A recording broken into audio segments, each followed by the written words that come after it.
പവിഴമല്ലി പൂത്തുലഞ്ഞ നീലവാനം, പ്രണയമല്ലി പുഞ്ചിരിച്ച ദിവ്യഹാരം.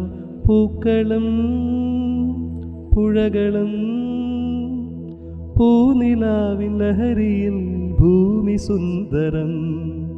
ഈ പാട്ട് പാടി നടക്കുന്ന ഒരു പ്രണയ നായകനെയും നമുക്ക് ശ്രീനിയേട്ടനിലൂടെ കാണാൻ കഴിഞ്ഞു.